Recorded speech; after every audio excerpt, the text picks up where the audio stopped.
देखिए, आज जो राजनीति में जो एक परंपराएं चली है, ये चमचागिरी की जो परंपरा है, ये अति पराकाष्ठा पे चल रही है। आज जो है कुछ प्रलोभन पाने के लिए व्यक्ति को भगवान बताने लगते हैं, तो भगवान का स्थान उनको देने पड़ते हैं जो धूर्तता करते हैं, जिनको सामाजिक स्तर पर जिनका अपना एक कोई इतिहास नहीं है, जो हमारे सनातन के लिए कोई बड़ा योगदान नहीं है, या हमारे हिंदू संस्कृति के लिए, हिंदू संस्कारों के लिए कोई बड़ा योगदान नहीं है। आज कुछ लोग जो है खुश करने के लिए, राजनीति में कुछ पाने के लिए, उनको जो भगवान बताने की जो परंपरा शुरू हुई है, ये बहुत ही एक स्वार्थ की अति पराकाष्ठा है। तो मैं कहना चाहूंगा ऐसे लोगों को कि जो भगवान है उसी में श्रद्धा रखो, जो मिलना होगा तो भगवान ही दे देंगे। अब छोलिया हो या लोबिया, सफेद चने या काले चने, सब कुछ मजेदार बने।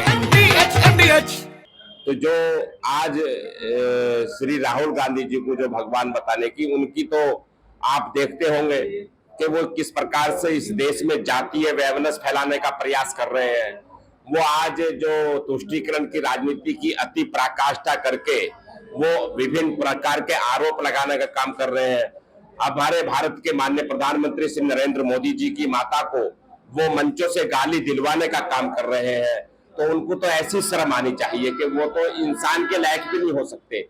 अगर वो इस प्रकार की भाषा बोलेंगे, वो इस देश के अंदर ओबीसी की राजनीति करके, सामान्य की राजनीति करके और दलित की राजनीति करके इस देश को जातियों में तोड़ने की कोशिश करेंगे, तो उनका कोई स्थिरता है नहीं, उनकी केवल स्वार्थ की पराकाष्ठा है।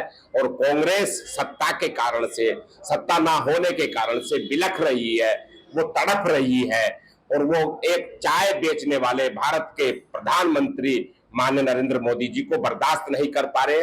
मैं कहना चाहूंगा कि श्री राहुल गांधी जी को भगवान परशुराम सद्बुद्धि थे और उनकी बुद्धि ठीक करें और कम से कम इस देश के लिए सोचे, इस परिवार के लिए सोचे जो 140 करोड़ के देश है, इनको जाति में और धर्म में बांटने की कोशिश ना करें। चुनाव से पहले ये बोला गया है कि वोट चोरी करते हैं भारतीय जनता पार्टी वाले, इसको लेकर आपका क्या कहना है? देखिए, ऐसा है कि एक कहावत है अनमोल जी कि जैसी जिसकी दृष्टि उसे वैसी ही वो सृष्टि दिखाई देती है। कांग्रेस ने इस देश के अंदर 40 साल तक वोट चोरी करके राजनीति करी और सत्या हत्याई की। इस देश में 1950 के बाद उन्होंने लंबे समय राज किया है, तो निश्चित रूप से उनके पुरखों ने, उनके बड़ों ने निश्चित रूप से वोट चोरी की है और वोट चोरी करके ही सत्या हत्याने का काम किया है। और हमारी पार्टी ने, भारतीय जनता पार्टी ने, भारतीय जनसंघ ने इतिहास में संघर्ष करके, संघर्ष की गाथा रच के, अपनी जनता का दिल जीत करके हमने अपनी सत्ता, जनता ने हमें सौंपी है। हमने सत्ता को वोट चोरी के माध्यम से नहीं लिया।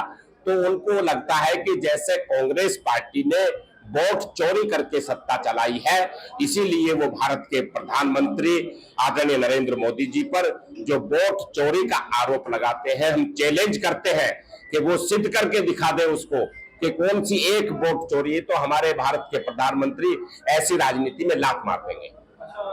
जिला पंचायत के चुनाव हो रहे हैं, लेकिन उससे पहले यूपी में प्रदेश अध्यक्ष की घोषणा होने बाकी है, लेकिन अभी तक ऐसा नजर नहीं आ रहा है कि नया प्रदेश अध्यक्ष मिलने जा रहा है, नहीं जा रहा है। तो आपका क्या ओपिनियन है, क्योंकि आपका अनुभव भी है, कौन हो सकता है, नया चेहरा मिलेगा या वही रिपीट होगा? देखिए, भारतीय जनता पार्टी में ये सतत प्रक्रिया है। अभी हमारे मंडलों के अध्यक्ष, जिला अध्यक्षों के चुनाव हो चुके हैं, सदस्यता अभियान पूरे हो चुके हैं। अब सारी प्रक्रिया केवल हमारा किसी भी दिन, आने वाले किसी भी दिन में उत्तर प्रदेश के चुनाव अधिकारी को निर्देशित हो जाएगा और उसका प्रदेश अध्यक्ष के चुनाव के लिए हमारे प्रत्याशियों को नामांकन करने का अवसर मिलने वाला है। बहुत जल्दी भारतीय जनता पार्टी उत्तर प्रदेश को प्रदेश अध्यक्ष मिलेगा और ऐसा लाजवाब अध्यक्ष मिलेगा कि जो उत्तर प्रदेश को, जहां हम लोगों ने 2014 में 73 सीट लाए थे 80 में से, हम फिर ऐसा ही इतिहास रचेंगे। और जहां भारतीय जनता पार्टी 325 सीटें लाई थी उत्तर प्रदेश में, हम वो इतिहास रचेंगे। ऐसा भारतीय जनता पार्टी हमें बहुत जल्दी अध्यक्ष देने वाली है। आप चाहते हैं कि खुद भी प्रदेश अध्यक्ष की दौड़ में है? आप खुद चाहते हैं? देखिए, कौन कार्यकर्ता नहीं चाहेगा कि भारतीय जनता पार्टी का मैं अध्यक्ष बनूं? सब कार्यकर्ता चाहते हैं, लेकिन नेतृत्व को फैसला होता है। भारतीय जनता पार्टी हमारी मां के समान है, वो जो निर्णय दे देगी उस आदेश का पालन हम करेंगे। अगर भारतीय जनता पार्टी ने अध्यक्ष का हम लोगों को जिम्मेदारी सौंपी तो हम उत्तर प्रदेश में जो जिस प्रकार की गुटबाजी वैमनस फैला हुआ है उसको ठीक करने का काम करेंगे। इस तरह की गुटबाजी आपको वो आपको देखने को सबको पता है, पूरे प्रदेश को पता है, पूरे जिले को पता है, पूरे उत्तर प्रदेश में किस प्रकार का वातावरण है। एक आखिरी सवाल नहीं, बताया जा रहा है कि जाट, गुर्जर और राजपूत तीनों ही बिरादरी बटी हुई है और कहीं ना कहीं कुछ कार्यकर्ताओं से, कुछ नेताओं से नाराज है, क्या ऐसा है? देखिए, ऐसा कुछ नहीं है। भारतीय जनता पार्टी जाति पर और धर्म पर आधारित राजनीति नहीं करती। भारतीय जनता पार्टी विकास को लेकर के राजनीति करती है। भारतीय जनता पार्टी राष्ट्रवाद को लेकर राजनीति करती है। अगर इस प्रकार की कुछ चीजें कुछ किसी के कार्यकाल में पैदा हुई है, उसे हम निश्चित रूप से ठीक करने का काम करेंगे। दादी के हाथों का जादू और खुशबू से महकता घर, माँ की मुस्कुराहट और खाने की सुगंध, MDH गरम मसाला। क्योंकि हर रिश्ता है स्वाद से जुड़ा।